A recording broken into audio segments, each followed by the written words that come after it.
Selamat pagi para pemirsa Kompas TV Jambi. Saya hadir dalam acara Mutiara Iman.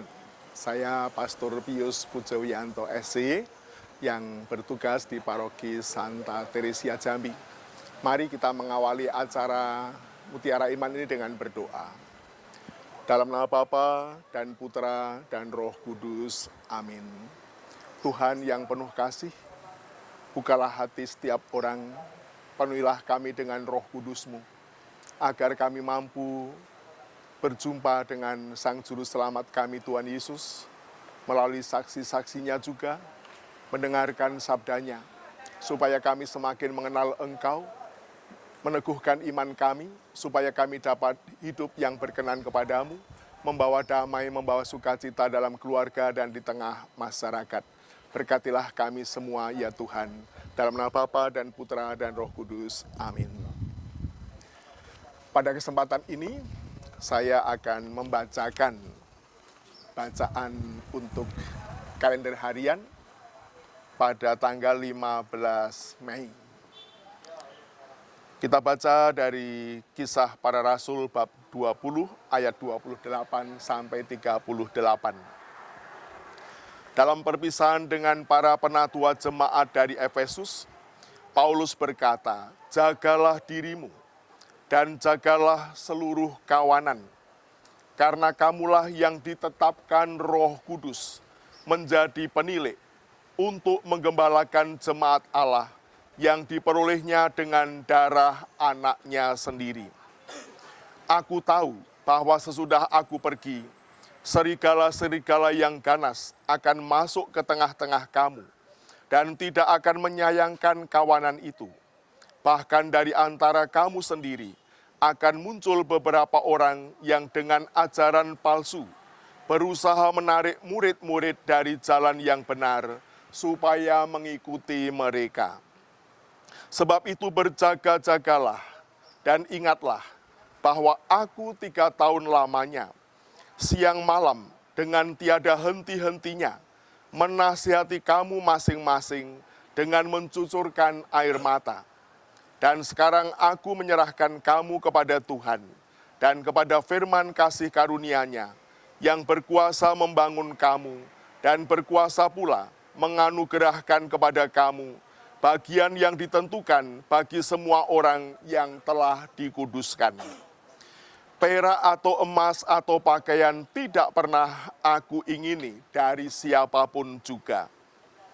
Kamu sendiri tahu bahwa dengan tanganku sendiri aku telah bekerja untuk memenuhi keperluanku dan keperluan kawan-kawan seperjalananku.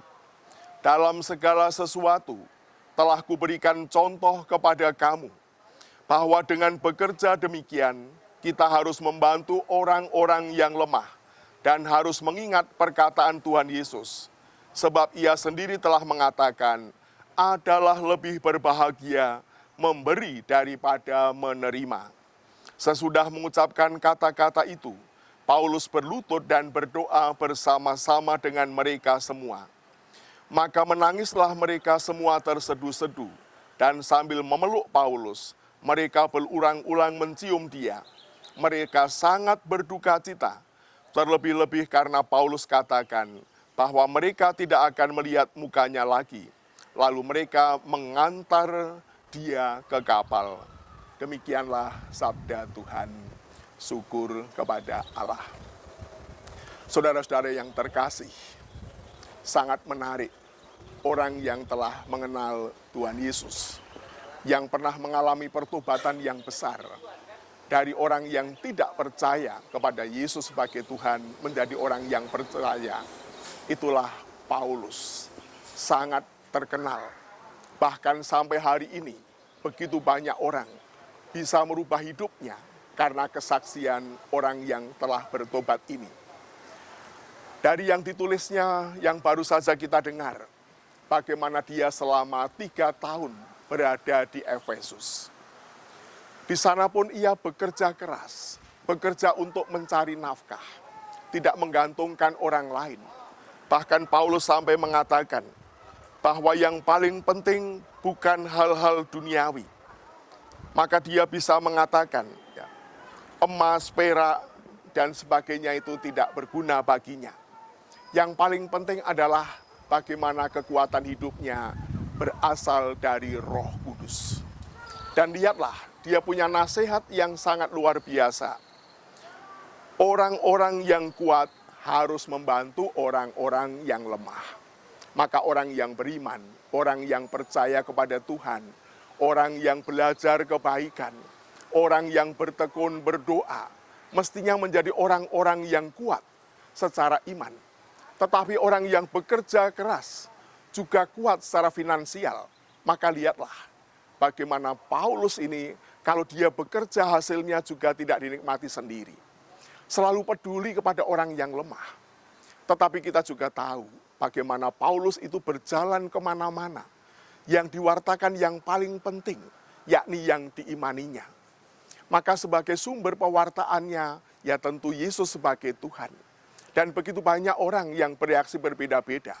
Ada yang percaya, ada yang tidak percaya. Tetapi saat ada orang yang percaya, bagaimana orang-orang ini berubah hidupnya, menjadi ciptaan baru. Maka nasihat Paulus secara umum itu yang dikatakan setelah menjadi murid Yesus, kita menjadi ciptaan baru. Ciptaan lama itu tidak taat kepada Tuhan, seperti Adam dan Hawa. Nah, ciptaan baru itu adalah seperti Kristus, seperti Bunda Maria. Bagaimana hidup taat kepada Tuhan. Bahkan kata-kata yang luar biasa. Makananku adalah melaksanakan kehendak Bapa. Itu kan perutusan yang luar biasa. Bahkan pertobatan Paulus dikenang sepanjang sejarah. Setiap tanggal 25 Januari, gereja itu merayakan pesta. Pesta siapa? Pesta bertobatnya Paulus. Mau mengatakan bahwa orang diberi kesempatan untuk membangun hidup yang baru. Maka saat ia berada di Efesus, nasihat Paulus yang sangat penting bagi kita sampai hari ini.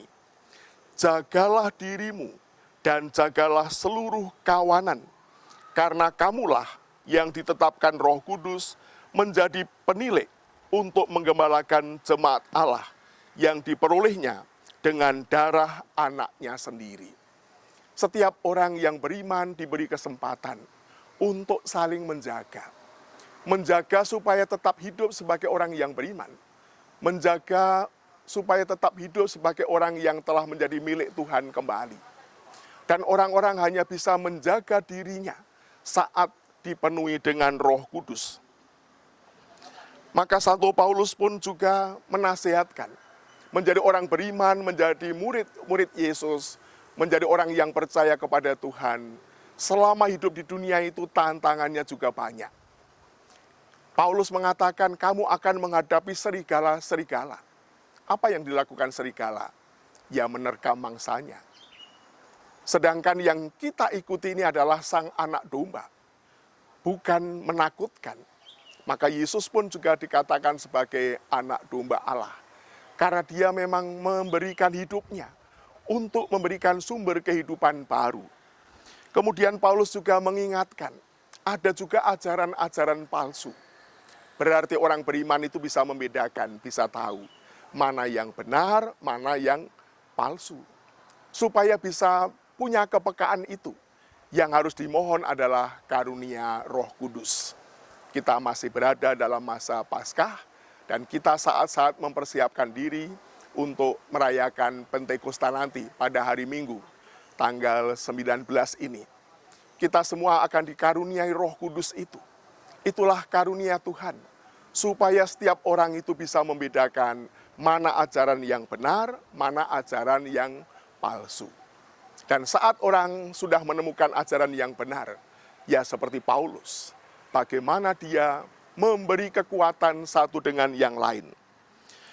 Maka kata-kata Paulus yang diingat kembali adalah lebih berbahagia memberi daripada menerima. Orang yang telah beriman itu punya kekayaan iman, kekayaan rohani yang luar biasa. Maka keinginannya itu ya hanya memberi dan memberi. Maka memberi kesaksian itu menjadi bagian yang sangat penting dalam menjalani kehidupan setiap hari. Kita percaya Tuhan memberi segala-galanya. Maka orang yang percaya kepada Tuhan mestinya tumbuh dan berkembang dalam kehidupan rohani, dalam kekayaan rohani, dalam kekayaan iman.